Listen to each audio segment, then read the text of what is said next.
무한문화원 인문학 11번째 강의를 맡은 신경숙입니다.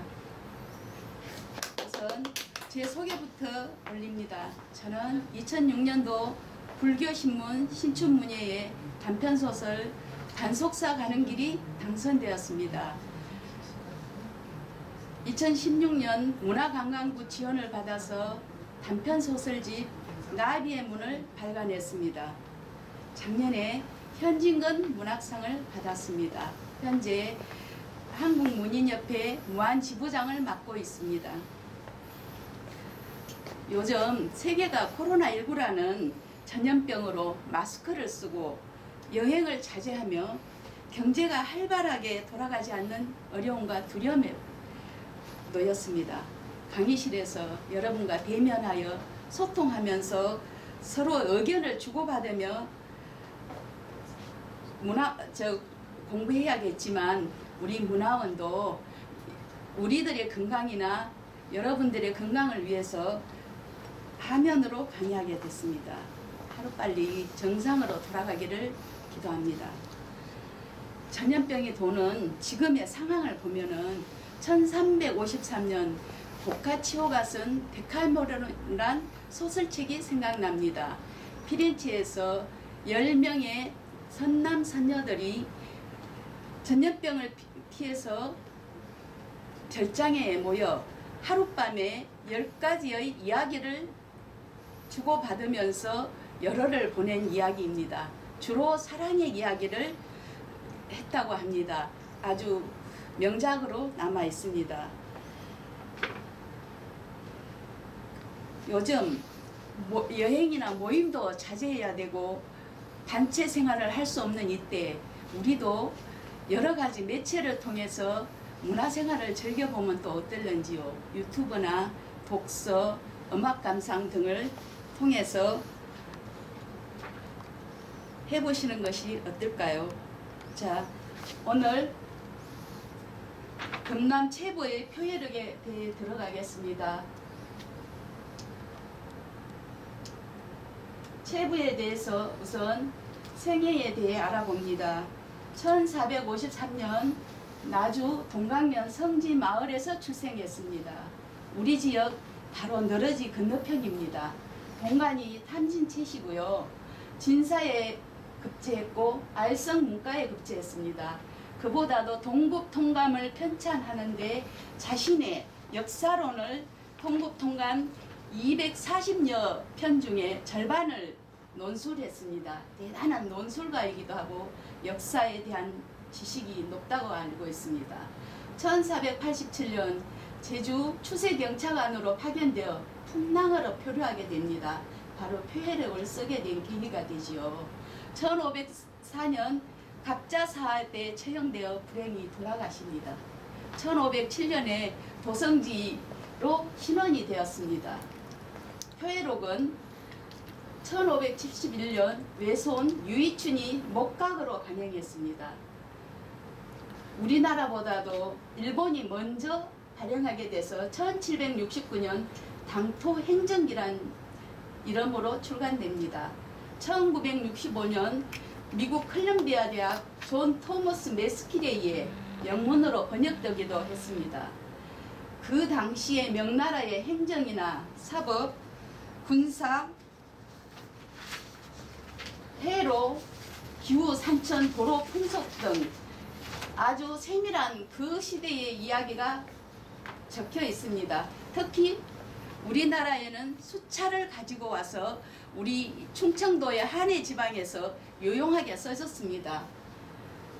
체부는 동국통감을 편찬한 역사학자이며 신동국 여지성남을 편찬한 지리학자이기도 합니다. 우리 호남에서는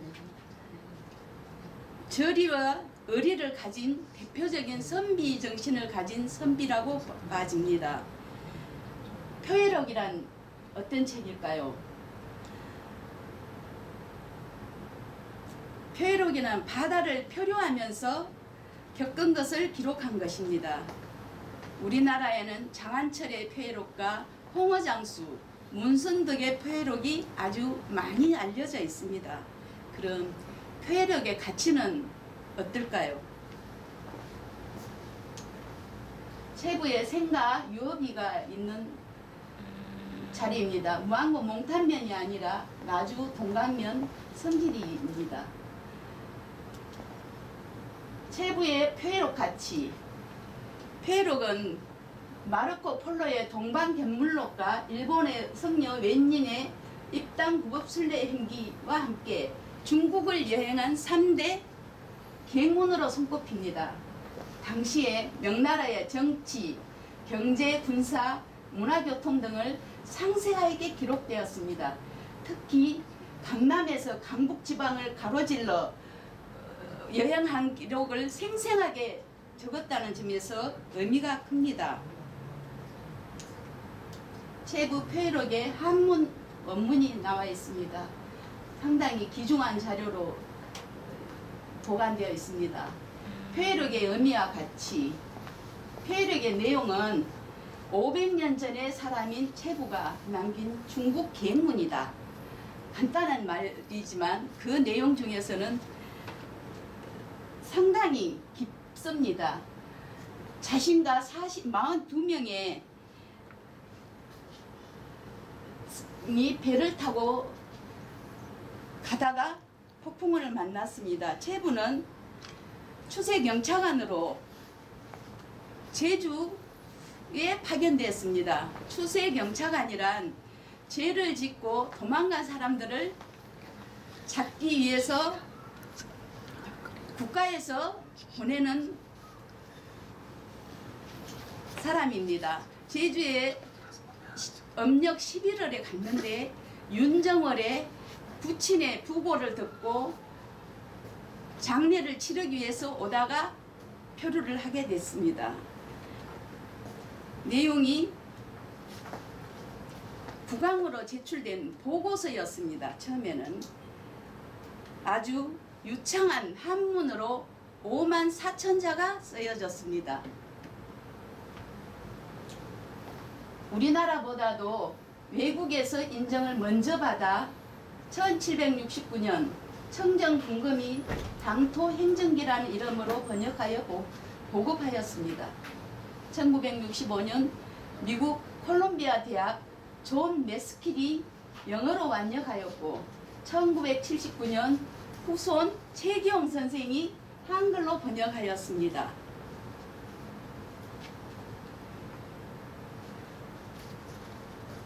체부의 표해록은 역사적인 사료로 아주 가치가 있습니다. 체부의 묘가 있는 너러지의 지형입니다. 여기서 보면 지상에서 보면은 한반도 지형이라고 우리나라의 모습입니다. 그럼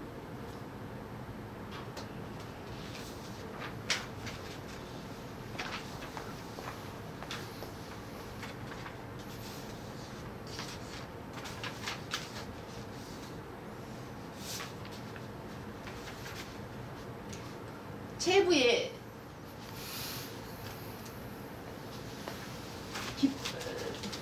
표해록의 가치에서 가장 중요한 것이 기록의 중요성입니다. 체부가 태어나서 표해록을 저술한 지 100년 후의 일을 보면은 임진왜란 1592년입니다. 53,000명의 명나라 이여송 장군이 이끄는 군대가 임진왜란의 외병을 물리쳐주기 위해서 우리를 도우기 위해서 왔어요. 그때 외병은 조총부대였고 이호성의 부대는 기병이었습니다. 조총부대를 기병은 이길 수가 없죠.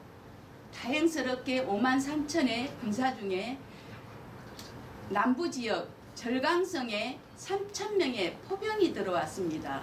그 남부지역의 포병은 우리나라에 그다지 알려지지 않았습니다.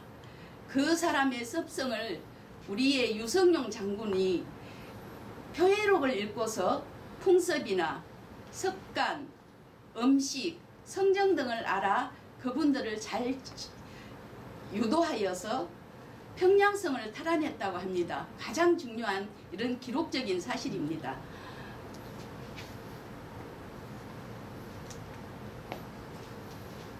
또 체부의 애민사상을 봅니다. 배 안에서 생사고락을 같이 해야 된다는 마음. 같이 탄 배에는 체부보다도 신분이 낮은 노예도 있었을 것이고 또 일반 평민도 있었을 것입니다. 그 42명을 체부는 한 사람도 낙오하지 않고 우리 고향 땅으로 같이 데리고 왔다는 사실을 보면 알 수 있습니다. 수차를 도입해 왔습니다. 중국에서 체부가 본 수차를 그 당시에 그렸던 그림입니다. 이 모습을 보고 다시 우리나라에 와서 재현을 합니다.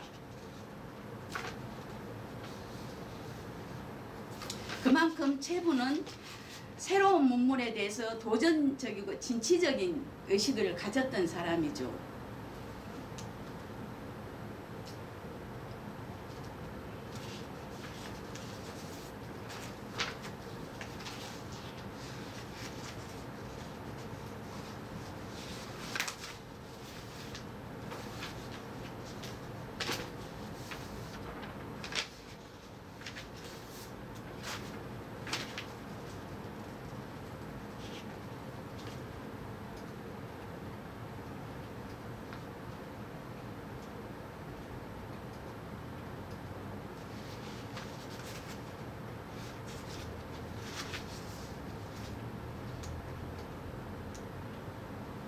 체부가 표류해서 귀환합니다. 제주 무안을 거쳐서 제주를 해서 절강성 태주에 도착해서 육로로 해서 다시 어주까지 와서 한양까지 온 해로의 길입니다. 표류입니다. 그럼 조선 정부에서는 체부에 대해서 어떻게 예우를 했을까요? 체부의 임금이 체부의 공을 높이사 체부에게 소원을 물으니 저에게 바라는 것이 있다면 임종도 치르지 못한 저의 선친을 편하게 모시는 것입니다. 자, 국지관을 보냈습니다. 국지관이란 임금님이 국가에서 사용하는 지관입니다. 국지관이 남도 여러 곳을 둘러보다 지금 몽탄 체부의 묘가 있는 곳에 왔을 때 동지섣달에도 칡꽃이 아주 피어서 향기로웠다고 합니다. 가라부수형의 땅이라고 말하죠. 체부 아버지는 묘를 이곳에 옮겼을 때 인근 나주 한평 무안의 선비들이 와서 함께 묘의 일을 거들었다고 합니다. 묘를 보면 지금도 봉분이 아주 큽니다. 근데 옛날에는 체부 아버지 묘가 더 컸다고 합니다. 그리고 최근에 약 70년 전에 체부가 해남에서 이 자리로 모셔오게 돼서 몽탄 너러지에 체부가 잠들어 있습니다. 그래서 저희 무안하고는 아주 연관이 많습니다.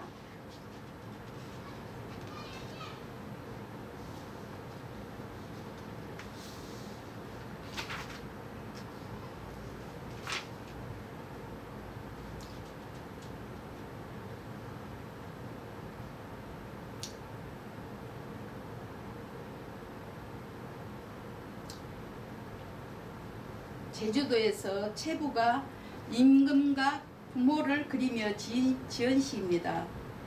머나먼 궁중궁글 님 생각 간절하고 흰구름 천리박 어버이 그리워라. 아직도 충효를 다하지 못했으니 내 어찌 나그네로 끝날 수 있겠소. 저희 몽탄 지역이 체부가 묘를 쓰게 된 데는 우리 무안의 지정적인 아주 좋은 조건이 있습니다. 무안은 명당이 많습니다. 그래서 여러 유명한 예술인이나 학자들이 잠들어 있습니다. 그 중에서 체부가 해남에 잠들어 있다가 400년 넘어서 아버지 묘 밑자리로 온 것은 우리의 무안에 대해서 상당히 애착이 있다고 하십니다.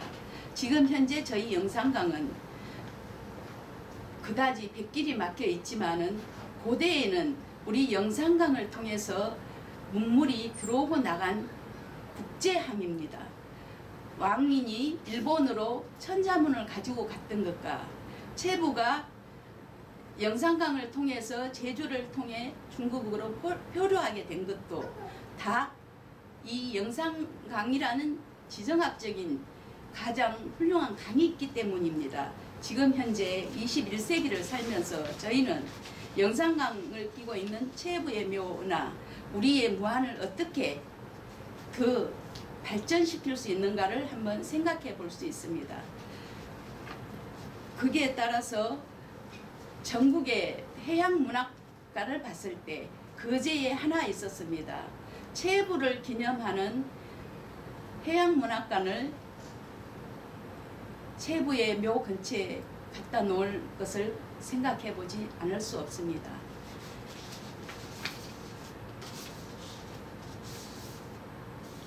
끝으로 체부의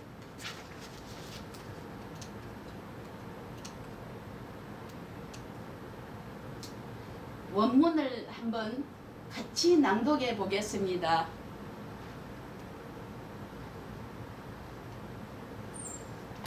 우리 낭독에는 김미 선생님이 읽어주시겠습니다.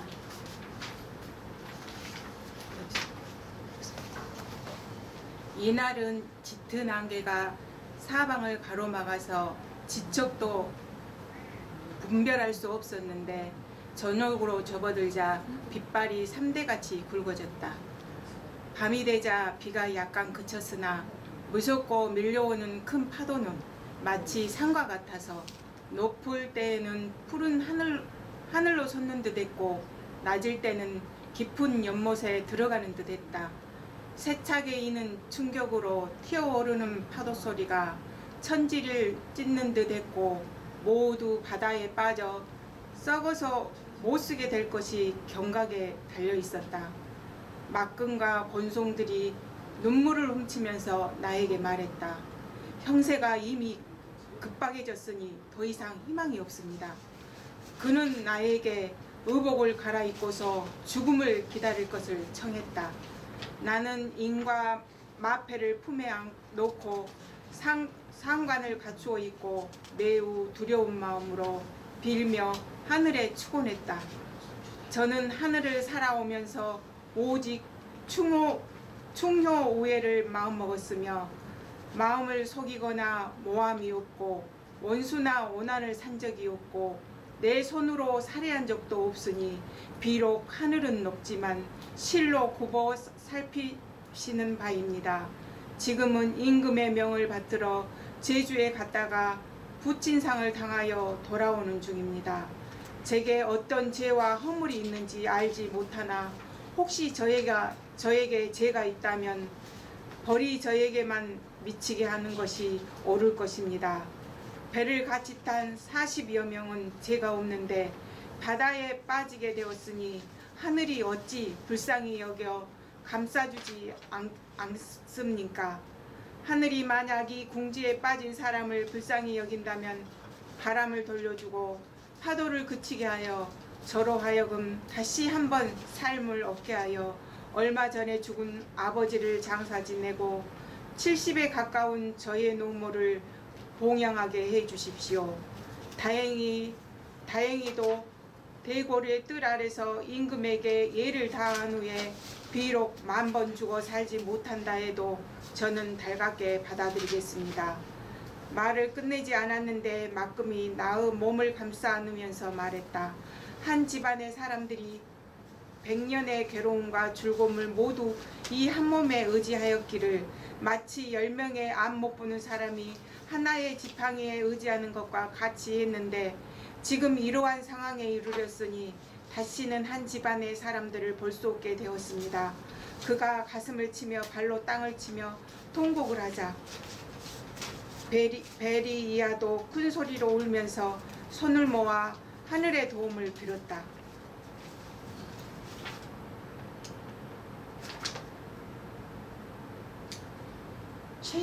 최부의 리더십에 대해서 문장을 읽어보면서 다시 한번 생각해 보겠습니다.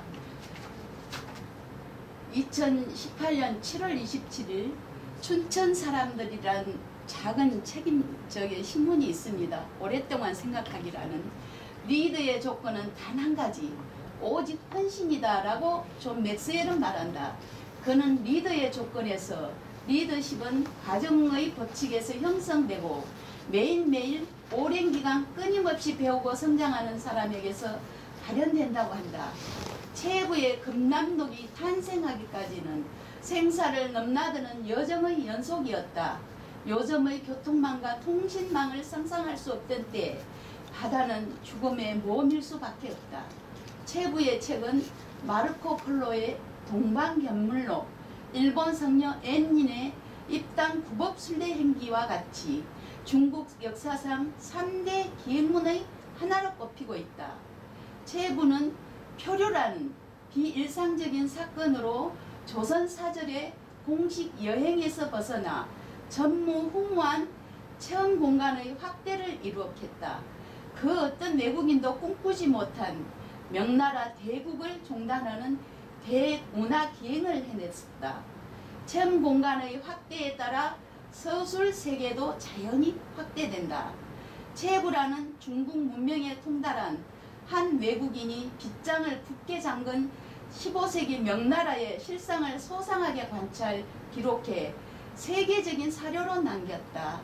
회록 속에서 펼쳐지는 위기 극복, 사건의 극적 전개는 다큐멘터리의 재미가 물씬해 마치 그리스의 고전 오디세이를 읽는 기분이었다. 최부의 사람됨을 살피고 배우는 것은 자아를 잃은 오늘날 우리에게 많은 가르침을 준다. 유교 이념의 종법 사회인 조선 최고의 덕목은 효이며 극단적인 표현은 복상입니다. 최부는 중국에서도 상복으로 일관했습니다. 그 어떤 어려움 속에서도 상복을 바꿔 입지 않았습니다. 해적을 만났을 때도 상제를 아련했을 때도 상복을 고집했습니다. 윤리 덕목을 끝까지 지킨 최부의 강인한 자아를 보는 대목입니다. 그러한 인격과 국가 인재로서의 자질을 갖춘 그가 불행히도 1498년 모사에 함께 연루돼 함경 단천으로 유배된 후 1504년 갑자사화 때 51세의 나이로 아깝게 처형되었습니다. 한 위대한 미인이 이렇게 이슬로 사라지게 됐습니다. 조선 정부는 최부에 대해서 이렇게 가라 부수형의 자리를 아버지 묘소를 마련해주고 또 장례비 일부를 보냅니다. 그때 당시 유명했던 나주 한평 무안 분들이 함께 최부 아버지의 장례를 도와준 것도 보입니다.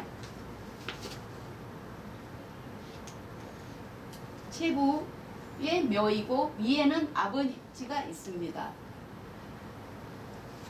아까도 말씀드렸듯이 영산강이 국제항이었기 때문에 지금의 우리 무안이 있습니다. 무안이 그때에 비해서 많이 낙후된 줄 압니다. 그러나 국제공항이 여기 온 것은 국제항이 있었던 것과 무관합니다. 그래서 택리지에 이중화는 이렇게 썼습니다. 신라가 당나라로 들어갈 때는 배가 모두 영암군 바다에서 떠났다. 하루는 흑산을 이루고 또 하루를 지나면 홍의도에 이르며 또 하루를 가면 가계도에 이르고 여기서 북동풍으로 사흘을 가면 태주령, 바로 최부가 표류해서 닿았던 태주입니다. 정해현에 이르고 순풍이 이르면 하루에 간다.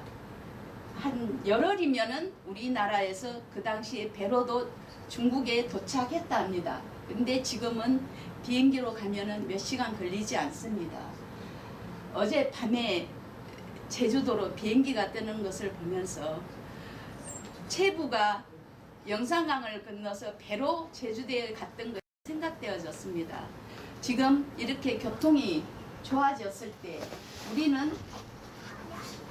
과연 무한을 놓고 어떻게 더 나은 무한으로 발전시키고 더 나은 문화를 꽃피울 것인가, 최부의 표회록을 보면서 한 번쯤 다시 생각해 봤으면 합니다. 인천항이나 부산항이 아닌 영산강 항구가 신라 고려 때만 해도 이 나라의 국제 관문이었다. 최부는 영산강을 통해서 중국으로 표류하게 됐다. 이것을 기억해 주시기 바랍니다. 감사합니다. 너무 수고하셨습니다. 안녕하세요. 안녕하세요. 소개 좀 해주십시오. 네, 저는 글쓰기 나라의 사무를 보고 있는 김미입니다. 네, 반갑습니다. 네, 반갑습니다. 선생님, 제 강의를 읽으시고 표회력에 대해서 생각해 보셨어요? 네, 선생님 죄송해요. 제가 꼭 읽으려니 하면서도 잘 못 읽어버렸어요. 그래서 이번 가을에는 꼭 읽을 거예요. 근데 선생님이 이렇게 강연을 하셨으니까 저의 이렇게 표회력이 읽는데 도움이 될 수 있게끔 선생님이 저한테 좀 설명 좀 해주시면 어떨까요? 예, 그러겠습니다. 저도 사실은 무안에 와서 무안에 어떤 글을 쓰다 보니까 어떤 좋은 글이 있는가, 또 어떤 위대한 문인들이 있는가 공부하다 보니까 최부의 표회력이 나타나더라고요. 근데 표회력이 그 처음에는 세계의 뭐 3대 여행 기록문이다, 뭐 표류 여행기다 이렇게 해서 접근을 했어요. 근데 그 접근하고 보니까는 그보다 더 중요한 사실이 많이 있더라고요. 아, 네, 그래서 최부는 500년 전의 인물이고 네. 우리가 현대 문학을 공부할 때 하멜 표류기는 많이 읽고 접했을 것입니다. 네. 근데 하멜 표류기보다도 150년이나 먼저 써진 표류기였어요. 그래서 특히 또 동남아에 대해서 써진 걸로는 세계 최초라고 할 수 있더라고요. 거기다가 중국에 대한 문물이나 문화나 뭐 정치 경제에 대해서 상당히 세밀하게 적어져서 현재 500년 전에 중국에 대해서 연구하는 좋은 사료더라고요. 그래서 제가 이 강의를 하기 위해서 공부를 하다 보니까 네. 표회력에 대해서 이렇게 책들이 네. 여러 군데서 만들어졌더라고요. 그래서 저는 한길사 책을 권했는데 이 책이 절판돼 가지고 최부 선생님의 후손 최홍기 선생님이 쓴 책을 구입하게 됐고 이 책은 도서관에서 빌려왔어요. 좀 오래돼서 이 공부를 하다 보니까. 네. 그리고 선생님이 지금 책을 빌려 갖고 오신 것 같네요. 읽으시려고. 네네, 제가 아이들하고 같이 이런 책들을, 좋은 책들이 있으면 읽어주고 싶어서 이제 선생님이 표회력에 대해서 이렇게 강연을 하시길래 저도 이걸 아이들하고 다음 주에 읽을 생각입니다. 그래서 감사합니다. 네. 근데 선생님 잠깐 이렇게 말씀하시는데도 정말 아이들한테 읽어주면 아이들의 굉장히 그 어떤 도전적인 생각을 하는데 많이 도움도 될 것 같다는 생각이 듭니다. 그러니까 우리가 서양의 히랍 이야기 오디세이는 상당히 많이 읽었죠. 네. 거기 보면은 바다에서 그 오디세이가 여러 풍랑을 겪고 여러 경험을 하는 얘기를 굉장히 긴박감 있게 읽거든요. 네네. 근데 이 표회록도 못지 않아요. 네. 그래서 표회록에서 보면은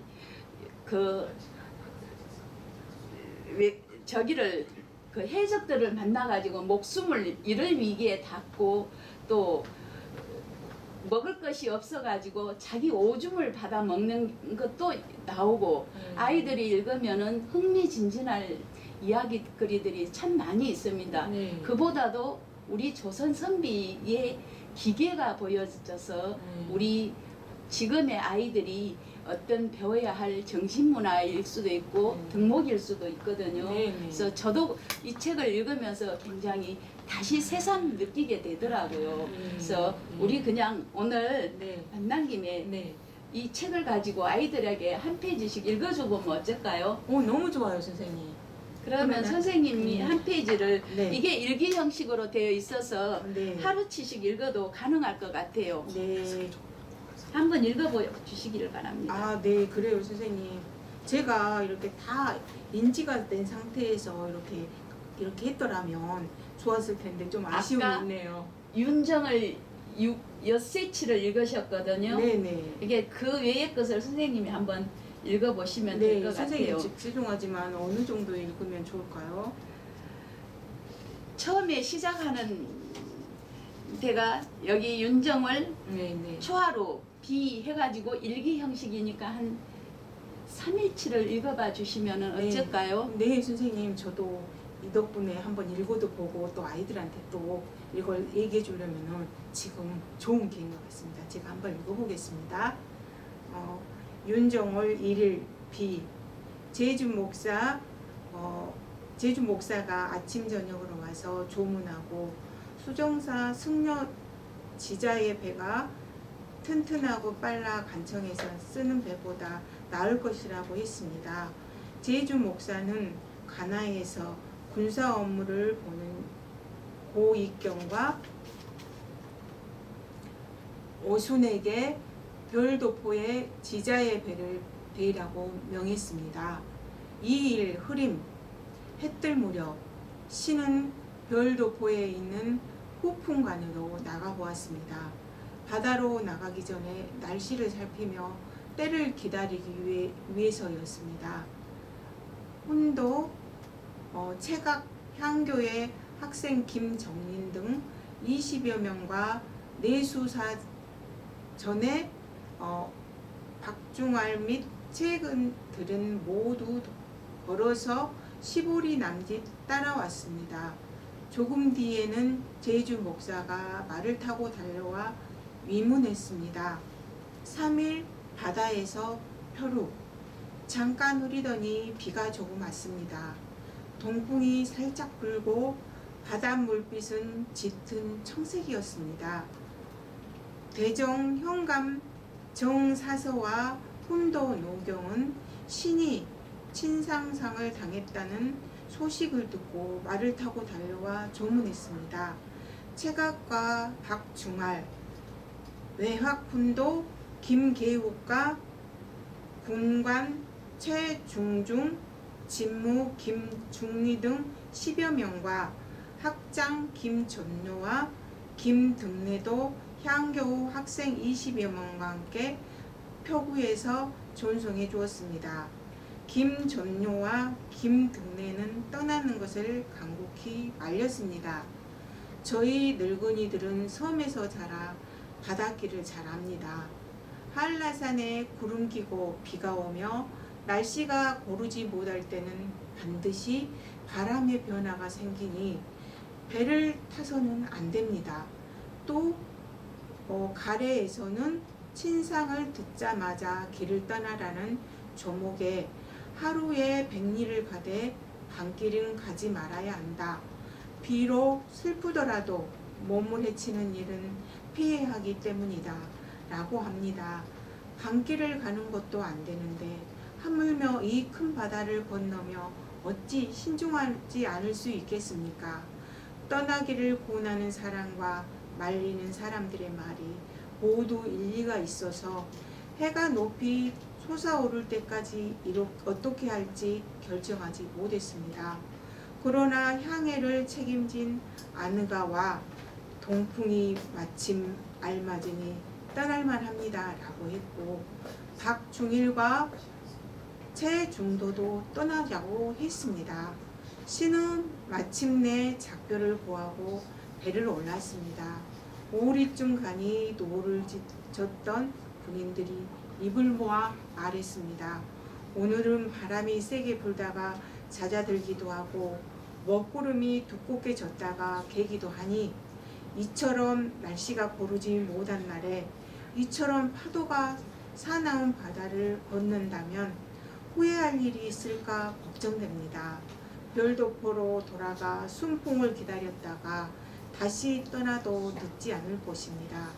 그러나 안이는 돛을 펼치고 계속 가도록 소리쳐 명령하고 신에게 말했습니다. 하늘의 날씨는 사람이 미리 헤아릴 수 없는 것입니다.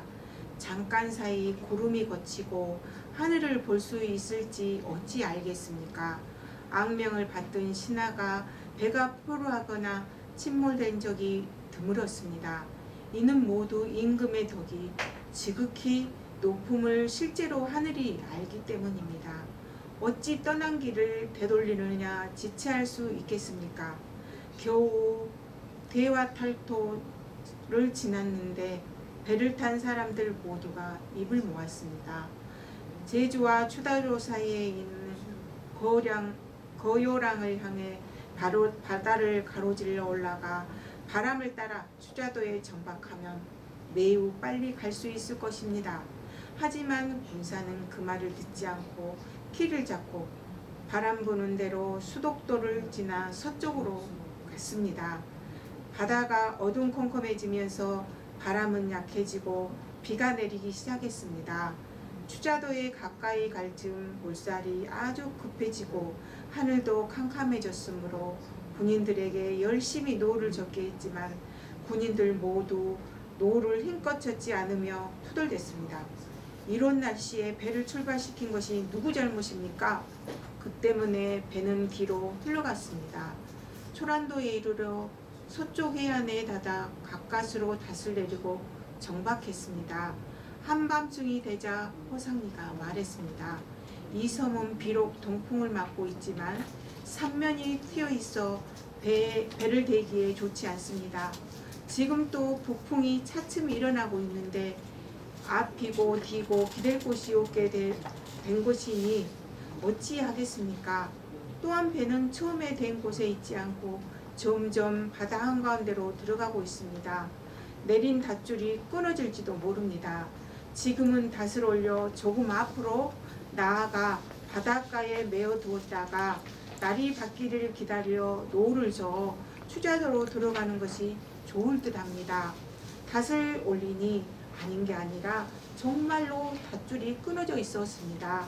노를 저었으나 미처 바닷가에 가까이 가기도 전에 북풍을 맞아 배가 거꾸로 흘러 나왔습니다. 배는 말 달리듯 빠르게 내달리니 바다 한가운데로 나가게 되었습니다. 배는 여전히 그치지 않고 풍랑이 사나워 배는 파도를 따라 오르내렸습니다. 가는 곳을 알 수 없습니다.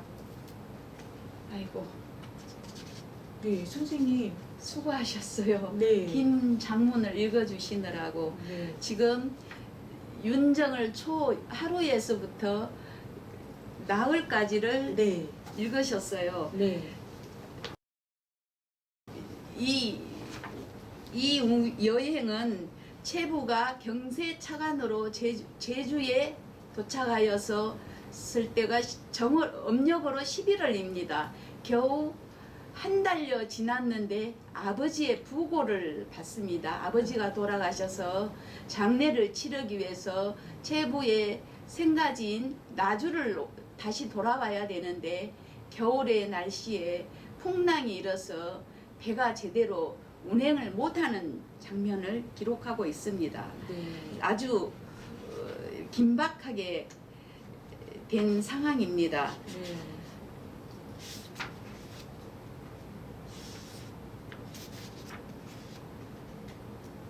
아주 표류하게 된 과정이 자세히 잘 설명이 돼서 뱃길에 익숙하지 않은 사람이 정말 풍랑에 만났을 때 당황했을 것입니다.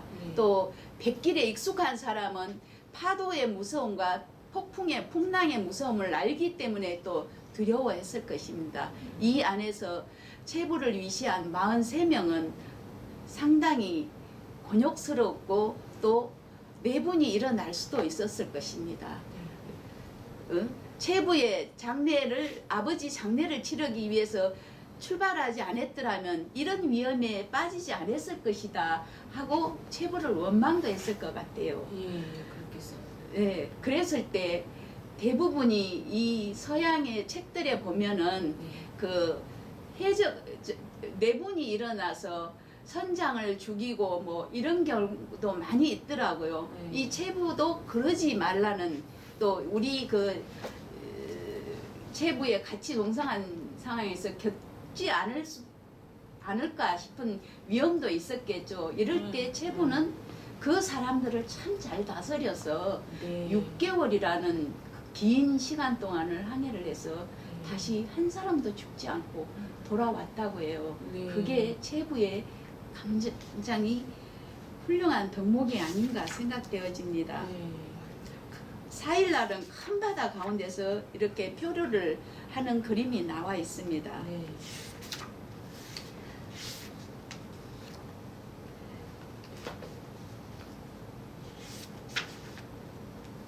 아이들이 읽는다면은 아이들하고 같이 꼭 읽어봐야 되겠어요. 읽으면은 미리서 죽겠다고 바다에 빠져 죽거나 미리 죽거나 죽는 것은 마찬가지라고 죽겠다는 사람도 나오고 또 거기서 미신을 믿어서 기도하는 사람도 나오고 그 42명의 심리들이 네. 한 사람 한 사람이 잘 나타나져 있어서 또 상당히 재미있습니다. 또 체부가 네. 혼자서 이것을 기록한 것이 아니라 다른 두 사람이 동역자가 있었어요. 그걸 봤을 때 사람은 혼자서는 살 수 없고 언제나 함께 서로 뜻을 같이 하는 것이 굉장히 우리의 삶을 윤택하게 되는 상황입니다. 제가 한번 네. 읽어보겠습니다. 네. 12일 영파부 경계에서 해적을 만났다. 흐렸다가 비가 오기도 하더니 바다 빛깔이 도로 흰빛이 되었습니다. 해질 무렵에 큰 섬에 이르렀습니다. 바라보니 중간 크기의 배 두 척이 신의 배를 향해 똑바로 왔습니다. 여기서 신은 이 글 자체가 상감마마한테 바치기 위해 써졌기 때문에 체부는 신이라고 자신을 표현했습니다. 신하라는 뜻이죠. 네. 네. 정보 등 여러 사람이 신 앞에 빙둘러 앉아 청했습니다. 상복을 벗고 잠시 간복으로 갈아입어 벼슬하는 사람의 위엄을 보이시기 바랍니다. 그렇지 않으면 저들은 반드시 우리를 도적이라고 여길 것입니다. 그러나 신은 이 말을 듣지 않았습니다.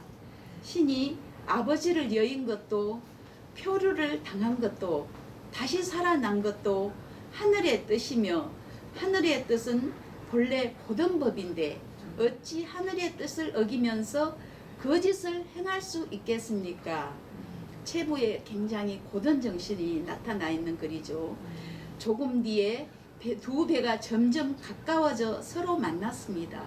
한 배에 10명 남짓 타고 있었는데 사람마다 모두 검은 손바지를 입고 집신을 신었으며 수건으로 머리를 동여맨 사람도 있었고 대나무 잎으로 만든 삿갓과 종려나무 껍질로 만든 도롱이를 입은 사람도 있었습니다.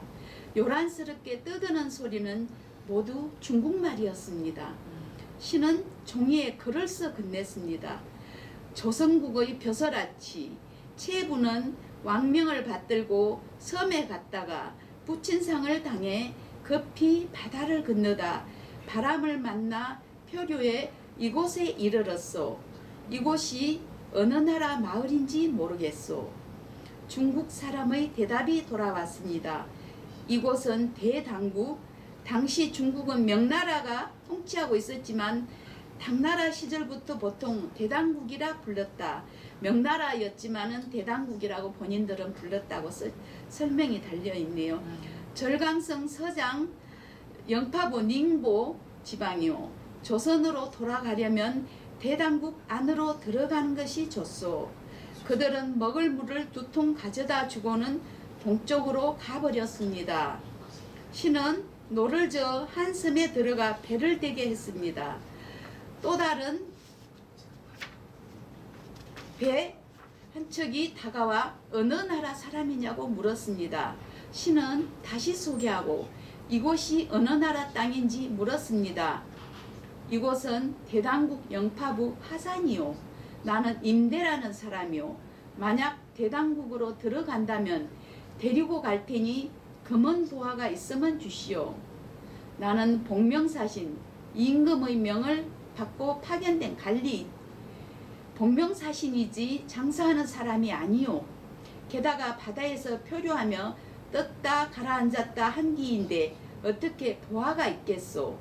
신과 함께 배를 탄 사람들은 오랫동안 굶주리고 목말랐으며 지치고 잠을 자지 못해 배를 채우자마자 이내 골아떨어졌습니다. 밤 이경이 되자 임대라는 자가 창을 진 자, 칼을 찬 자, 횃불을 든 자들을 비롯한 무리 20을 거느리고 들이닥쳤습니다. 내가 벼슬아치라면 어찌 검은 보화를 가지고 오지 않았겠는가? 내가 찾아보겠다. 그들은 여기저기 보따리 속을 뒤져 신과 뱃사람들이 가져온 어복과 양식을 샅샅이 빼앗았습니다. 남은 것은 바닷물에 흠뻑 젖은 옷과 여러 종류의 책뿐이었습니다. 해적 가운데 애꾸눈인 자가 특히 악독했습니다. 해적 두목은 또 신이 가지고 있던 인신과 마패를 빼앗아 소매 속에 넣었습니다. 신이 말했습니다. 배 안의 식량은 모조리 가져가도 되지만 인신과 마패는 나라의 신표라. 개인이 쓸데없으니 돌려다오. 해적 두목은 인신과 마패는 돌려주었습니다. 여기서 인신은 도장을 말합니다. 그들은 밖으로 나가 한참 떠들더니 다시 돌아와 먼저 정보의 옷을 벗기고 묶더니 매질을 했습니다. 그리고는 칼로 신의 옷고름을 끊고 옷을 벗긴 다음 손을 뒤로 젖히고 무릎을 굽혀 묶더니 몽둥이로 때렸습니다. 목숨이 아깝다면 얼른 금원을 내놓아라. 신은 금원이 없다고 했습니다. 그러자 해적 두목은 화를 내며 눈을 부릅뜨고 신의 머리채를 끌어당겨 거꾸로 매달고는 칼을 내리쳐서 신의 목을 베려고 했습니다. 그런데 칼날이 뒤집혀 있었습니다. 다시 칼을 고쳐 올려 신의 목을 베려고 할 때 다른 해적이 팔을 잡아 이를 막았습니다. 이때 뱃사람들은 두려워 제정신을 잃고 쥐새끼처럼 구석구석 숨어버렸습니다. 김중과 책의 산만은 손을 모아 절하고 꿇어앉아 신의 목숨을 살려달라고 했습니다. 해적 두목은 신의 몸뚱이를 짓밟고 배의 닷, 노 등 여러 가지 기구를 부숴 바다에 던져버렸습니다. 그들은 자신들의 배로 신이 타고 있는 배를 큰 바다 가운데로 끌어다 놓은 다음 도망쳤는데 이미 밤이 깊었습니다. 노도 뺏기고 먹을 것도 뺏고 바다 가운데 노 없는 배만 한가운데 갖다 놔고 해적들은 도망갔죠. 여기서 또 죽게 생겼으니 얼마나 이 사람들은 불안했겠습니까? 정말. 다음날 14일입니다. 바다에서 표류를 이제 큰 바다에서 떠다니는 거죠. 이날은 맑았습니다. 배가 한 섬에 이르니 동서남 삼면이 탁 트여 있어 북풍을 피할 수 있었습니다. 해적들이 닷을 끊었기 때문에 돌덩이를 줄에 매달아 임시 닷으로 썼습니다. 안이는 신이 들을 수 있도록 큰 소리로 군인들에게 말했습니다. 이번 행차에서 표류하다 죽게 된 까닭을 나는 알아. 옛날부터 제주에 가는 사람들은 강주 무등산의 신사와 나주 금성산의 신사에서 제사를 지냈고 제주에서 육지로 나올 때도 제사를 지내고 나왔지. 그래서 신령님의 도움을 받아 큰 바다를 순조롭게 건널 수 있었던 거야. 그런데 지금 이 경차관은 제사를 지내지 않고 신령님을 업신여겨 공경하지 않았다. 누구 잘못이겠나? 군인들이 맞장구 치며 모두 신을 탓했습니다. 근속만은 홀로 대꾸했습니다. 그렇지 않다. 전에 정의현과 미섬은 3일 동안 신령님께 정성껏 제사를 지냈는데도 표류했어. 거의 죽을 뻔하다가 살아났지. 경차관 경우는 아무 제사도 지내지 않았지만 막내가 아주 순조로웠고 아무 탈도 없었어. 결국 바다를 건너는 뱃길의 안전은 순풍을 기다리는데 달려있다고 하겠는데 무슨 신령님 타령, 제사 타령이야? 신 또한 모든 군인에게 말했습니다. 하늘과 땅에는 사악한 마음이 없다. 제사에도 일정한 등급이 있다. 함부로 산천에 제사 지내는 것은 예에 어긋나는 일이지. 예에 어긋난 제사로 복을 얻은 일을 나는 본 적이 없구나. 너희 제주 사람들은 귀신 섬기기를 좋아하여 산이나 강, 바다에 모두 신사를 세워 제사 지내기를 지극하게 하더구나. 그렇다면 표류나 난파가 없어야 마땅하지 않을까? 그러나 표류하거나 배가 부서져 가라앉은 일이 잇따라 일어나지 않았느냐? 이것이 과연 신령님의 영험이 있는 것이냐? 더구나 지금 함께 배를 탄 우리는 가운데 제사를 지내지 않은 사람은 나 한 사람뿐이고 너희 군인은 모두 정성껏 제사를 지내고 왔다. 신이 만약 영험이 있다면 어찌 나 한 사람이 제사를 지내지 않았다고 해서 너희의 정성을 저버릴 수가 있을까? 이 배가 표류한 것은 서두르다 순풍을 기다리지 못해서일 뿐이다. 이 예, 선생님. 내용을 보면은 네. 아주 미신을 네. 쫓아서 네. 제사를 지내지 않아서 풍랑을 만났다고 이 안에서 네 분이 일어났습니다. 네. 그런데 두 사람이 더군다나 최부는 유학자였기 때문에 네. 불교도 믿지 않았고 오직 공자가 가르치는 사서오경에 능통한 학자였기 때문에 네. 논리적으로 이 사람들을 설득하는 과정이 이렇게 보여집니다. 네. 41명이 다 제사를 지냈는데 네. 나 한 사람만 안 지냈다고 해서 이런 경우를 당했겠느냐. 네. 상당히 논리 있게 사람들을 설득하는 모습이 보여집니다. 네. 굉장히 네. 최부의 35살 때라는데 굉장히 최부의 학식이 깊고 지혜로운 것을 봅니다. 오늘날 우리 35살의 젊은 친구들이 이런 의연한 자세를 보일 수 있을지 참 궁금하고 또 기감이 되어 보이는 대목입니다. 아, 네. 예. 다음 한번 읽어봐 주시겠습니까? 네. 다음 날짜에. 선생님, 우리 꼬마 친구들이 저렇게 와 있거든요. 우리 꼬마 친구들한테 체부 이거에 대해서, 체부 선생님에 대해서 한번 좀 이렇게 간단하게 소개해 주시면 어떨까요? 이제 내일, 다음 주에는 제가 이제 친구들하고 같이 이 책을 읽는데 우리 친구들이 이 표회록에 대해서 조금 더 간략하게라도 알 수 있다면 좋을 것 같아요. 네, 그러죠. 네. 자, 친구들 안녕. 안녕하세요. 오늘 선생님은 표회록이라는 책을 가지고 김미 선생님과 함께 읽고 있었어요. 자, 우리 친구들한테 표회록이라는 책을 소개할게요. 이 표회록을 지은 선생님은 500년 전의 사람입니다. 500년 전. 와, 우리 친구들 지금 나이가 10살? 아니요. 그럼요. 8살이요. 그러면 8살이요. 8살인데 500년이면은 500에서 8을 빼면은 얼만큼이나 될까? 네? 500에서 8을 뺐을 때 492? 그만큼 오래되신 분이 쓴 책이에요.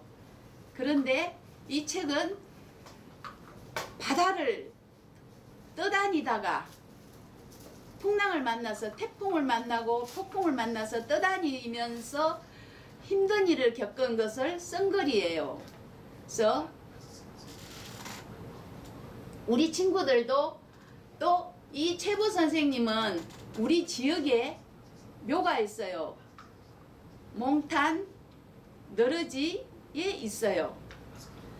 그래서 우리 지역에 계신 분의 쓰신 글을 우리는 한번 읽어봐야 되겠죠. 자, 표회록은 또 바다를 떠다니면서 썼던 글이니까 굉장히 위험한 일을 당해서 해적도 만나고 먹을 것이 없어서 오줌을 받아서 마시고 또 물이 없었고 불이 없어서 밥을 못해서 생쌀을 씹어 먹는 경우도 있었고 그 뒤에 물마저도 없어서 물을 하루에 한 숟가락씩 한 사람들한테 먹게끔 했던 적도 있어요. 그 역경을 이겨서 6개월을 긴 중국의 8,800리를 여행하고 쓴 글이 이 글이에요. 이 책은 여러 친구들이 읽기 좋게 동화로 만들어져서 꼭 한번 읽어봤으면 좋겠어요. 다음에 선생님하고 읽을 거죠? 네. 네. 한 페이지를 그러면 펴서 그냥 읽어보시죠. 네, 그럴까요? 네, 또 우리 여러분의 선생님이 책을 한 페이지 여러분들한테 읽어주신대요. 예, 선생님이 책을 한번 읽어보고 친구들 한번 들어보세요. 네. 16일 우두 앞바다의 정박. 날이 흐리고 어둠컴컴했습니다. 서쪽으로 잇따라 겹친 산봉우리가 하늘을 버티고 바다를 둘러쌌는데 살림집이 있는 듯 했습니다. 산 위에 봉수대가 쭉 늘어서 있는 모습을 보이니 기쁘게도 다시 중국 땅으로 도착한 것입니다. 배 6척이 우리 배를 빙 둘러섰습니다. 정보등이 신에게 청했습니다. 전날 하산에 이르렀을 때 벼슬아치의 이임을 보이지 않았기 때문에 해적이 불러들여 죽을 뻔했습니다. 이런 상황에서는 임기응변의 수단을 택해야 할 것입니다. 저들이 보도록 간복과 간모를 갖춰 주십시오. 신은 이를 거절했습니다. 상복을 입고 길복을 입은 것은 효가 아니고 거짓으로 남을 속이는 것은 신의가 아니다. 차라리 죽음에 이를지언정 효와 신의가 아닌 것은 차마 할 수가 없다. 나는 운명을 받아들이겠다. 아니가 다가와 청했습니다. 제가 일단 이 간복을 입어 벼슬아치처럼 보이겠습니다. 그것도 거절했습니다. 안 된다. 만약 저들이 우리를 간청으로 데려가 공수서를 받게 된다면 무슨 말로 답변하겠는가? 조금이라도 정직하지 못하면 저들은 반드시 의심을 할 것이다. 정도를 지키는 것이 최선이야. 그 배가 우리 배에 다가왔습니다. 한 배에 89명이 타고 있었고 의복과 말소리가 하산에서 만난 해적과 같았습니다. 신은 글을 써 보였습니다. 나는 조선국의 신하로 악명을 받아 섬지방을 순찰했다. 부친상을 당하여 급히 돌아가려고 바다를 건너다 바다를 만나 이곳에 왔다. 어느 나라의 바다로 왔는지 모르겠다. 선생님, 이 부분은 한번 선생님이 좀 설명을 우리 친구들에게 한번 해주시면 좋겠어요. 저는 이렇게 갑자기 책을 받아서 읽어보니까 친구들이 이해할 수 있게 제대로 설명을 못 할 것 같아요. 여기 부분을 읽어주면 설명과 곁들여주면 친구들이 이해할 수 있는데 훨씬 쉬울 것 같아요. 네, 그러겠습니다. 나는 조선국의 신하로 왕명을 받아 섬지방을 순찰했다. 부친상을 당하여 급히 돌아가려고 바다를 건너다 바람을 만나 이곳에 왔다. 어느 나라의 바다로 왔는지 모르겠다. 네, 이 부분은 최부라는 선생님은 제주도의 경세차관이라는 벼슬로 갔습니다. 경세차관은 죄인들을 잡아들이는 벼슬입니다. 제주도에 있는 죄인을 잡아서 국가로 호송하는 역을 맡고 있어서 제주도에 가서 그 임금님이 시킨 일을 하는데 아버지가 돌아가셨다는 부고를 받고 아버지 장례를 치르기 위해 나주를 오게 됩니다. 나주를 오는데 급하게 오다 보니까 날씨가 안 좋은데 출발을 했어요. 그래서 날씨가 안 좋아서 태풍이 부는데 출발을 해서 표류하게 된 상황입니다. 아까 말했죠. 바다에 그냥 원하지 않게 떠갖고 다니는 게 표류라고 말했습니다. 그래서 바다에 떠가지고 가다가 이렇게 해적을 만났어요. 이 모자는 해적이 쓰는 모자. 대답이 건너왔습니다. 우두 앞바다이다. 대당국 태주부 임해현에 속가 있다. 그들은 물통을 주고는 북쪽을 가리키며 말했습니다. 저 산에 샘물이 있으니 물을 길어 밥을 지어 먹을 수 있다. 당신들에게 후추가 있으면 두세 냥점 달라. 신은 우리나라는 후추가 나지 않아 가진 것이 없다라고 답했습니다. 지금 여러분들 음식에 넣는 후추 알죠? 후추가 그때는 굉장히 귀한 물건이었어요. 돈이 굉장히 값비쌌어요. 우리나라에서는 후추가 나지 않았어요. 그래서 수입을 해오는 후추였는데 해적들이 후추를 뺏으면은 돈이 되니까 후추를 달라는 거예요. 17일 배를 두고 몰래 물에 오름. 비가 내렸습니다. 앞서 말한 배 6척이 빙 둘러싸고 신에게 귀중한 물건이 있으면 달라고 했습니다. 신은 바다를 표류한 지 오래라 모든 바다에 던졌다고 말했습니다. 그리고 마을과의 거리를 물으니 그들 한가운데 한 사람이 이곳은 간청이 있는 마을과 가깝다고 했습니다. 그러나 어떤 사람은 1, 2만 가면 된다고 하고 다른 사람은 인가와 멀다고 했습니다. 또 어떤 이는 간청과의 거리는 180리나 떨어져 있다고 하고 다른 사람은 150리 또 다른 사람은 240리라고 말했습니다. 여기까지 제가 읽었으니까 선생님이 또 좀 읽어주십시오. 네, 그렇게 하겠습니다. 자, 이 사람들이 어민인지 해적인지 군인인지 알 수가 없었습니다. 배 안에는 배를 버리고 그들의 배를 타고 따라가고자 했습니다. 이 정은 그들 가운데 하나를 쳐 죽여 물리치자고 했습니다. 신은 말했습니다.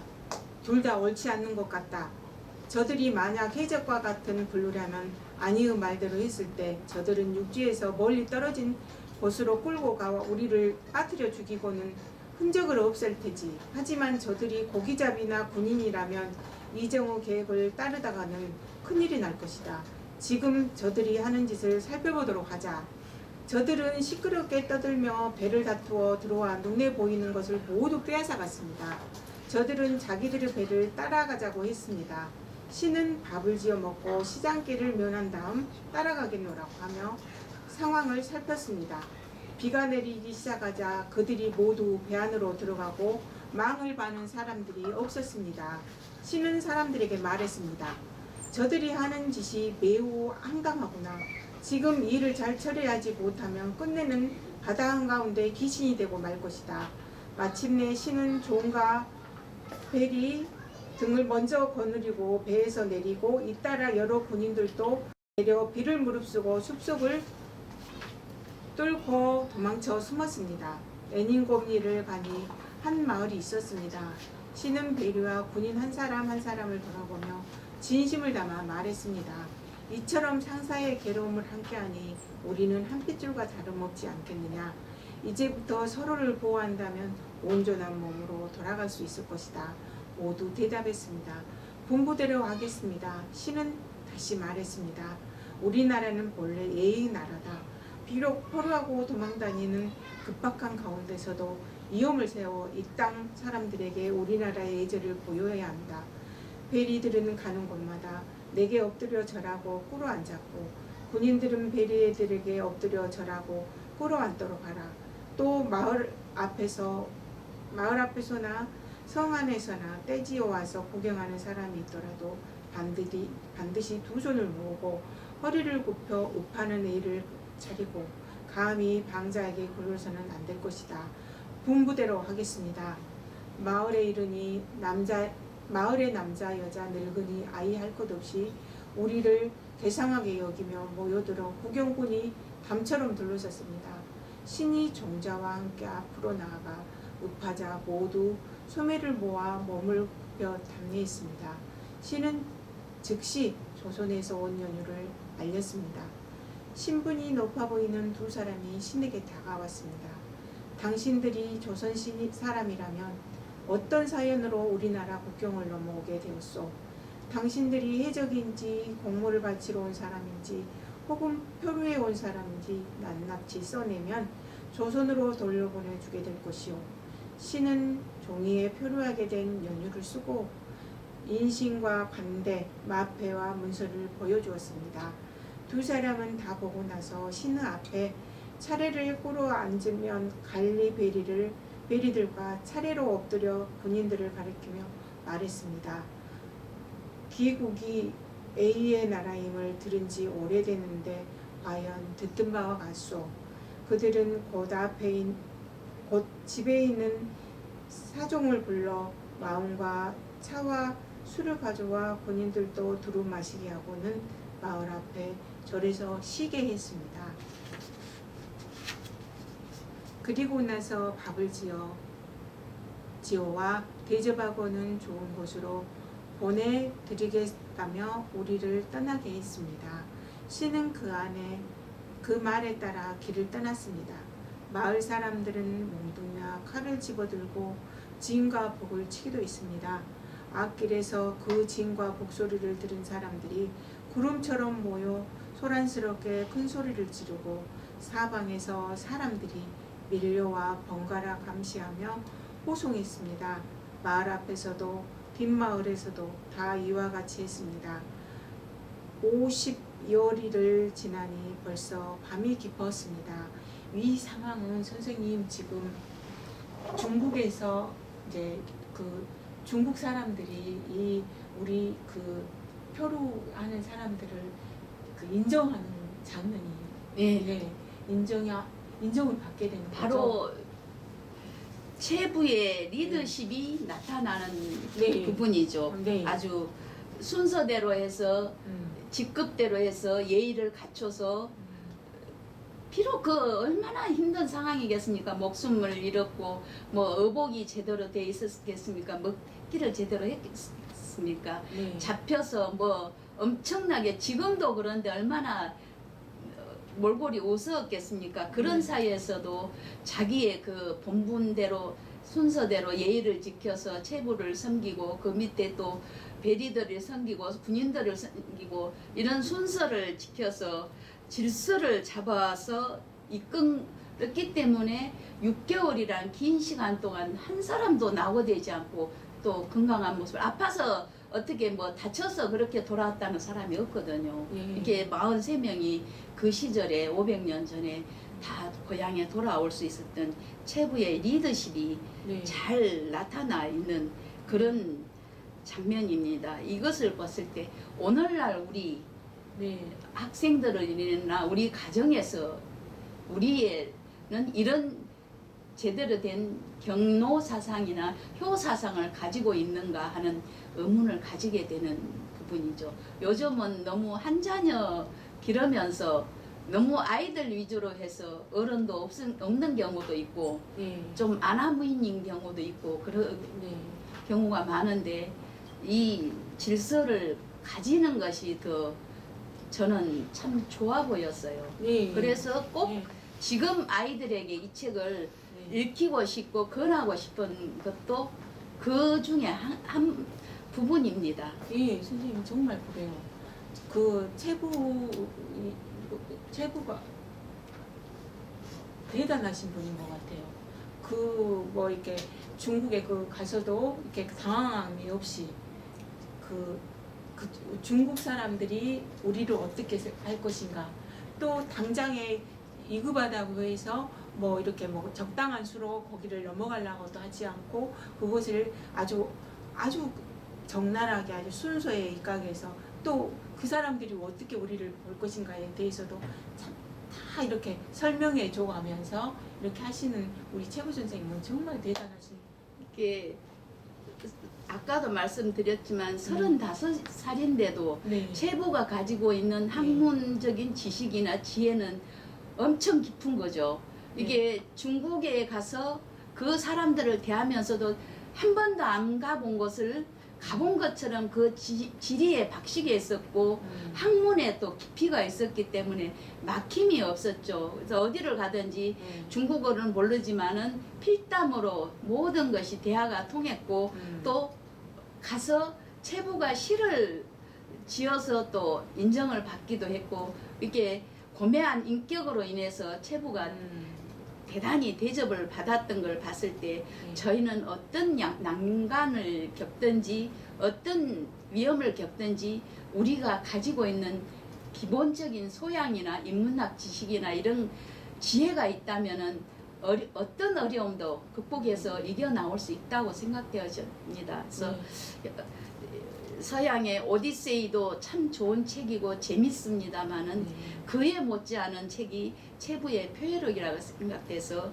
다시 한번 여러분들에게 권하고 또 우리 무한문화원 가족분들에게 우리 지역에 그 영혼이 잠들고 있는 체부에 대해서 더 공부하시고 이 책을 꼭 한번 읽어봐 주셨으면 감사하겠습니다. 네, 선생님 정말 좋은 책인 것 같아요. 우리 다음에 글쓰기 나라에도 이 선생님이 이렇게 다각도로 볼 수 있는 게 많잖아요. 이렇게 나누어서 볼 수 있는 것들이 그런 설명을 좀 해주시고 이 책에 대해서 또 이렇게 선생님이 알고 있는 지식을 알려주셨으면 정말 좋을 것 같아요.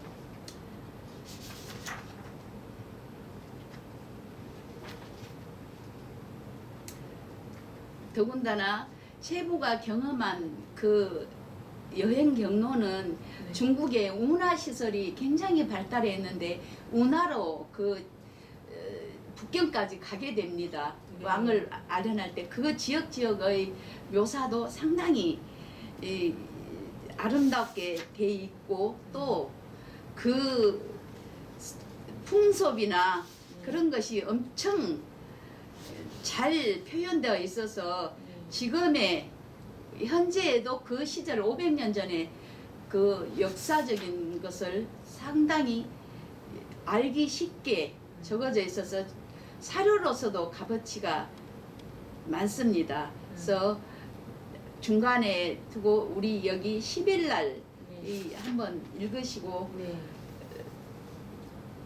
마무리를 이제 해도 될 시간이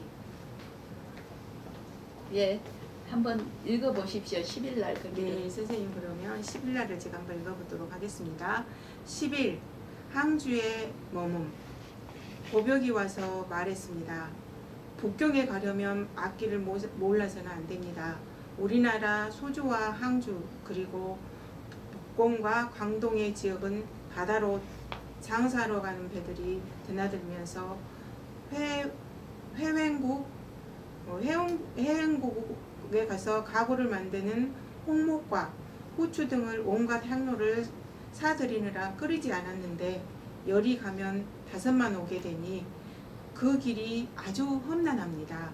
그러나 북경으로 가는 물길만은 좋기 때문에 유후, 일본, 섬나, 만랑가 등의 나라에서 공물을 바칠 적엔 모두 복권 포종사에서 배를 정박한 뒤 이 항주부에 도착했다가 가항을 지나 소주에 이르게 되니 천하의 사라단과 여러 가지 값진 물건이 모두 소주에서 나는 것입니다.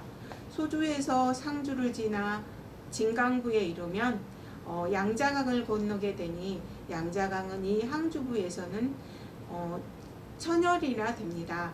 양자강은 물이 세차고 거칠어서 풍랑이 없어야만 건널 수 있습니다.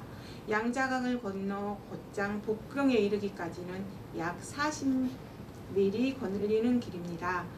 봄이어서 다행인지 여름철이라면 찌는 듯한 무더위에 병이 나기 쉬울 텐데 어찌 갈 수 있겠습니까? 또 산동, 산서, 섬서 세 곳에서는 해마다 가뭄으로 흉년이 들어 사람이 사람을 잡아먹고 백성들이 살 곳을 잃었답니다. 양작을 지나서 천연이를 가면 곧 상동 땅에 도착하는데 당신들은 행동을 조심하며 주변을 잘 살피는 것이 좋을 것입니다. 이어서 죽순을 주면서 말했습니다. 이것은 채소이니 드십시오. 조선에도 죽순이 있는지요? 우리나라에는 남쪽에 죽순이 있는데 5월이 되어서야 나지요. 이 지방에서는 겨울과 봄에 나서 정월에 한창 자라는데 큰 것은 무게가 10여 근이나 됩니다. 조소는 이곳 풍토와 다르군요. 여기까지 읽을까요, 선생님? 네. 네. 보면은 네, 이 소상이 그 문물이 난 것도 잘 이렇게 적어져서 중국과 우리나라의 그 죽순 한 가지를 가지고도 비교가 돼 있는 이런 네. 것이 납니다. 중국은 정월가 봄에 나고 네. 우리나라는 5월이 돼서야 죽순이 나고 이렇게 기온의 차이가 나는 것을 적어져서 그 어려운 이 시절에 겪으면서도 이렇게 세심하게 야채 정도까지도 이렇게 네. 표현해서 네. 잘 나타낸 것이 참 체부의 이 선배로서도 대단하지만은 섬세하고 자상한 면도 보여져서 참 존경스럽습니다. 네. 그러면 제가 이제 한번 여쭤보면은 네. 지금 표혈력이 어떤 기행문이지 않습니까? 네. 네. 예, 그럼 세계 3대 기행문이라고 이제 제가 있잖아요. 뭐 네. 그렇겠는데 그런 표혈력이 어떤 제일 우리나라가 먼저 갖는 또 어떤 의미라든 가치가 좀 어떻게 되는 게 지금 이제 지금 오늘 강의는 마무리해가는 입장에서 한 몇 가지 여쭤보려고 하는 거거든요. 그러면은 그 표혈력 강의가 아니 표혈력이 어느 정도의 어떤 의미라든가 또 가치 그래서 좀 말씀 좀 해주십시오. 예. 이렇게 본문도 읽어봐서 재미있는 부분이 많지만은 회록은 세계 3대 중국을 여행한 계획문에 속하는데 하멜 표류기, 엔닌의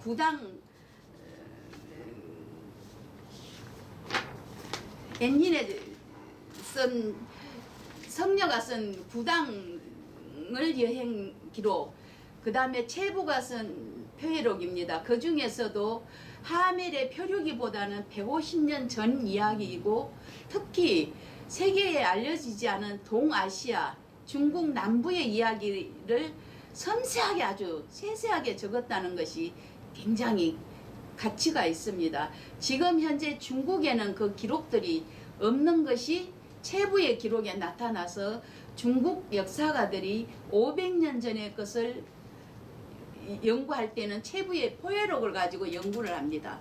그럴 자료가 정도로 되겠네요. 예. 네, 예. 그럴 정도로 체부의 표회록이 잘 정리가 된 그것은 체부가 그만한 지식을 가지고 있었기 때문이고 또 문장이 좋았기 때문입니다. 54,000자의 글을 한문으로 쓰면서도 그 문장 자체가 굉장히 힘이 있었고 필치가 유려했습니다. 그래서 체부는 이 문장가로서 당대에 알려져 있기도 했지만은 지금까지 500년이 지난 지금까지도 그 표회록 한 권을 봐서도 상당히 대단한 인물이며 표회록 자체가 값어치가 있습니다. 우리나라에서보다도 외려 외국에서 더 많이 지금 연구하고 공부합니다. 그래서 우리는 지금 21세기를 살고 있습니다. 500년 전에 한 선조가 쓴 책을 가지고 오늘 장시간 얘기를 했는데 특히 우리 무안은 영산강을 통해서 모든 문화를 고대에는 받아들였다는 것, 또 보냈다는 것을 기억하시고 지금 우리가 21세기에 와서 우리 무안이 할 역할은 무엇인가 그것을 다시 한번 우리들 가슴에 기억하고 무안 발전을 위해서 무안의 문화를 위해서 어떻게 각자의 몫을 할 것인가를 생각해 보는 시간이라고 지어집니다. 저는 글을 쓰는 사람이라서 아까도 말씀드렸지만은 우리나라의 해양문학관은 그제도 한 군데밖에 없더라고요. 그러면 무안의 체부를 기념하는 해양문학관이 와도 되겠다는 생각이 들어서 한번 꿈을 꾸어봅니다. 체부를 기념하는 무안 해양문학관이 영산강변에 서서 다시 한번 우리 영산강을 통해서 여러 문화가 왕래하기를 기대합니다. 네. 정말 그랬으면 좋겠습니다. 해양문학관이 우리 무안에 있으면 이렇게 세워진다면 얼마나 좋겠어요. 그거는 우리 무안 국민들의 노력에 따르면 가능할 것도 같아요. 그래요, 맞아요. 네. 맞아요. 그리고 또 지금 현재 우리 김희 선생님께서는 무안군 또 이렇게 문화관광 해서 역할을 하고 계시지 않습니까? 현재 그걸 이제 그 안내를 한다든가 또 이제 갔었을 때 저는 그러신가요? 네. 예. 아니 왜냐면 제가 그 감정받아서 근데 이제 그도 이제 그 현 근무 선생님 그 묘도 가보고 이렇게 하셨을 거 아니에요. 네. 그 느끼는 부분 뭐 이렇게 현재 조정돼 있잖아요. 네. 좀 좋은 부분하고 좀 아쉬운 부분 또 이렇게 어떻게 좀 더 우리가 앞으로 거기 좀 꾸며놨으면 좋겠다. 왜냐면 그래서 외지인들이 우리 국민도 있지만은 좀 어떤 느낌 가치를 가져가야 되잖아요. 네. 어떤 쪽으로 좀 느끼셨는지 또 어떻게 좀 그걸 좀 더 추가 조정했으면 좋겠는지 혹시 생각나시는 대로 말씀 한번 부탁드리겠습니다. 네, 제가 이거 우리 신경수 선생님 따라서 한번 이렇게 그 채비원 묘도 가보기도 했었고 그랬는데 정말 이렇게 대단하신 분이 우리 지역에 이렇게 묘가 있는데도 이렇게 그냥 너무 한쪽에 이렇게 갇혀져 있는 게 너무 아쉬워요. 그래서 조금 이렇게 이런 것들을 크게 좀 부각을 시켜서 우리 지역에 그 뭔가 큰 뭔가 역할을 담당할 수 있게 했으면 좋겠다는 그런 생각을 해봅니다. 문화 콘텐츠로서 한 네, 자리를 예. 왜냐면 지금 이제 우리 무안군에 많은 문화 콘텐츠가 있죠. 지금 네네. 우리 무안 문화 아카데미는 총 15강으로 나누어서 네. 지금 하고 있는데 그 중에 이제 한 그 테마가 지금 표현력 근무 선생님이신데 저도 그 길을 가봤는데 네네. 이제 조성 잘 해놓으셨는데 조금은 뭔가 이렇게 저 프로그램이라든가 아니면은 그 어떤 내용을 좀 담아 놓으면 네. 우리 지금도 마찬가지지만은 일부에서 또 이 아까 심경수 선생님께서 이제 말씀하셨듯이 강의하셨듯이 그 어떤 그래서 학술적으로 공부하시는 분들 아니면 연구하시는 분들 또 학생들이 아니면 지금 봐가지고 그 어떤 그 의미가 크다고 있지 않습니까?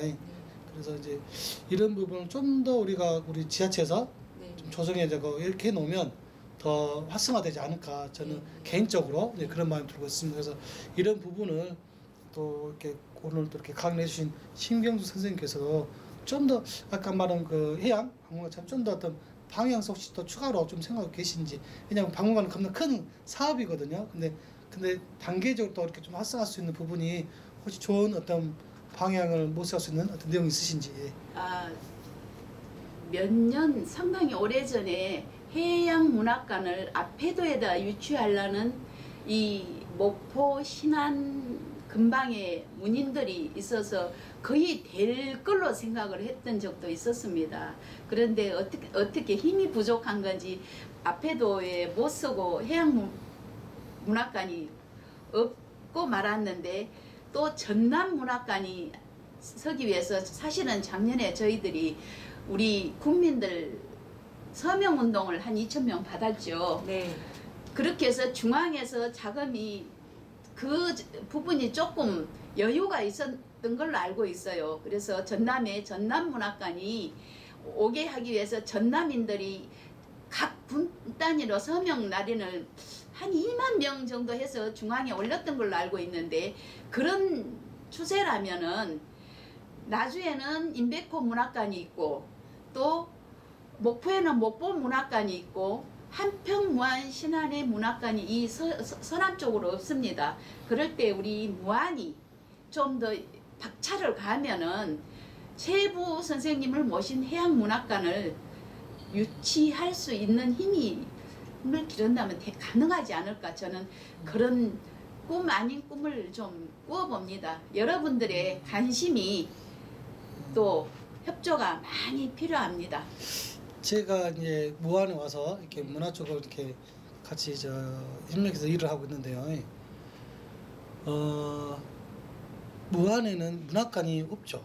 지금 어떻게 보면 심경수 우리 선생님께서는 현재 또 무안 문인협회도 회장도 하고 계시죠. 근데 이제 저는 또 개인적으로 우리 무안에 어떤 문학관이 하나 있기를 좀 바라고. 근데 지금 이름을 지을 때도 이렇게 무안 문학관보다는 어떤 아까 말씀 근부 문학관에다 누구 문학관 이렇게 이름 명명해서 하면 우리 박경리 문학관 이렇게 하듯이요.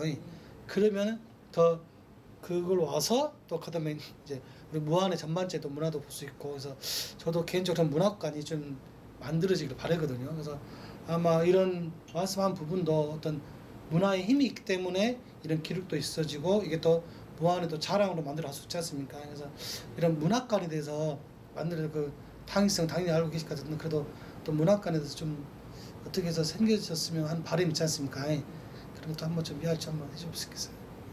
글쎄 아까도 말씀드렸다시피 전남 문화관으로 몇 년 전에 아마 예산이 중앙에서 섰다가 그게 도로 중앙으로 올라갔다고 알고 있어요. 그래서 중앙에 중앙문화관을 세우는데 그걸로 냈다고 해서 저희가 전남 문인들이 한 2만 명 서명 날인을 받아서 전남 문화관을 전남에 내려주십사 하는 그런 중앙 요청을 했던 적이 있어요. 그게 작년 일입니다. 그러면 아까도 말씀드렸다시피 나주에는 인백호 문화관이 이미 있어요.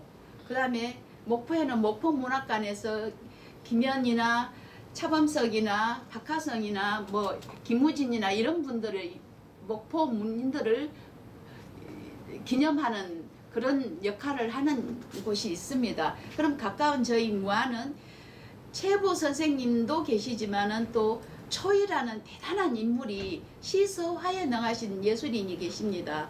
그런데 저희 무안의 우리들이 조금 우리 선조들에 대해서 선조 예술인들에 대해서 좀 소홀했던 것은 아닌가.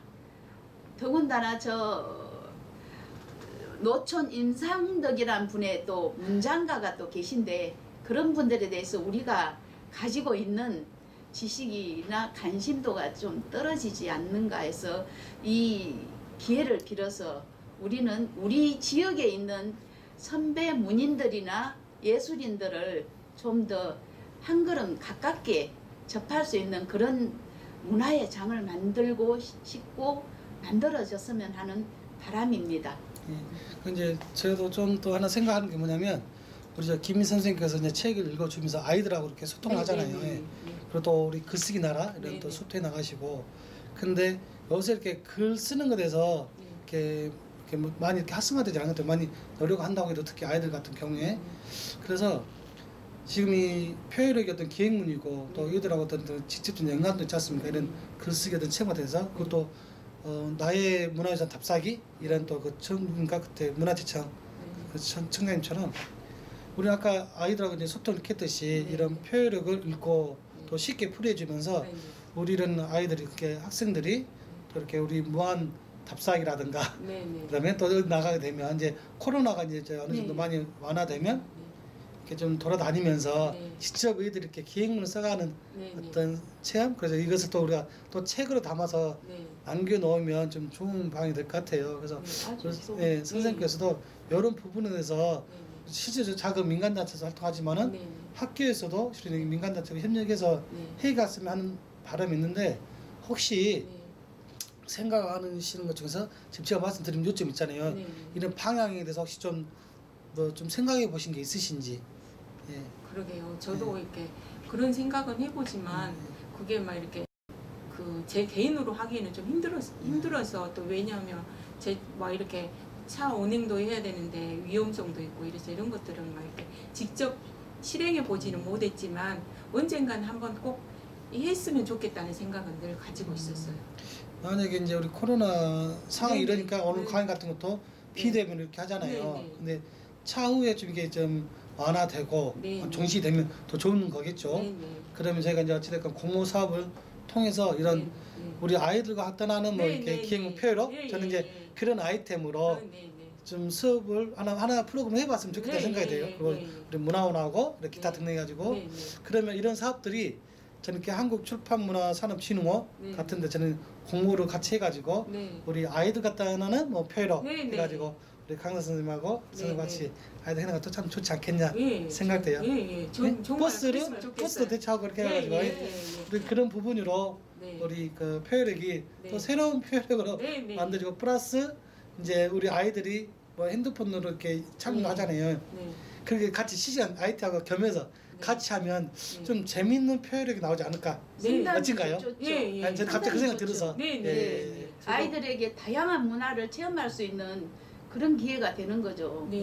그게 그 태주에서 북경까지의 그 길이 상당히 그 지나는 길이 좋은데 그거를 지도로 공부하고 또 그 문화를 그 시대 문화를 공부하고 지금의 또 그 지역의 문화를 또 비교해가면서 하는 거 아이들이 굉장히 안목을 키워주고 시야를 넓혀주는 그런 길이 되죠. 네, 네. 얘들한테 그 어떤 요새는 어떤 문화 프로그램도 보고 앉는 게 아니라 같이 함께하고 네, 즐기고 예, 예, 예. 재미가 있어야지 해지거든요. 네, 재미가. 그래서 아마 저도 이제 불현듯 생각이 났는데 표현에 대해서 그래서 제가 좀 요즘 세대에 맞는 아까 표현을 하나 만들어 보면 네, 네. 좀 재밌지 않을까. 그리고 또 무한이 옛날 또 무한 반도 있지 않습니까? 네, 어떻게 보면 그렇죠. 크게 네. 목포도 무한 안에 있었고 이렇게 무한이 네, 있었는데 네, 네, 그렇죠. 우리 아이들과 이렇게 전남 이렇게 표현을 네, 네, 네. 그래서 조금씩 한 꼭지 두 꼭지 이렇게 네, 만들어 네, 가는 네, 것도 네. 저는 개인적으로 좀 네. 어쩔까 싶어 좋을까.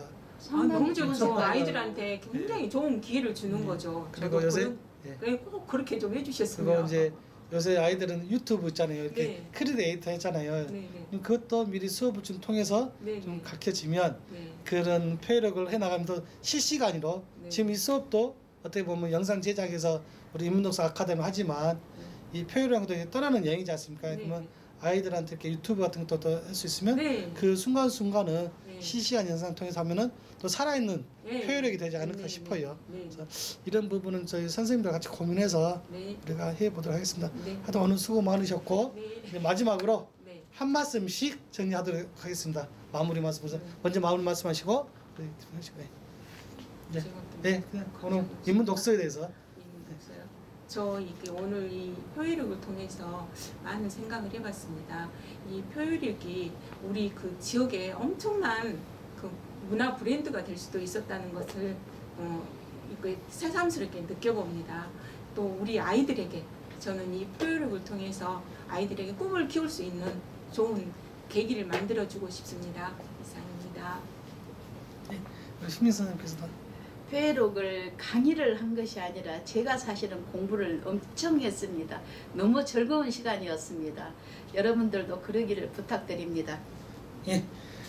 오늘 이것을 마치시고 이 표현 자체가 하나의 우리 무한 인문학 강의지만 또 네, 별도로 좋은 걸로 마무리하겠습니다. 네. 박수로 마무리하겠습니다. 아, 네. 수고하셨습니다. 김미 아이고, 선생님. 예, 예, 너무 수고하셨습니다. 고생하셨습니다. 대한민국 국장님도 수고하셨습니다.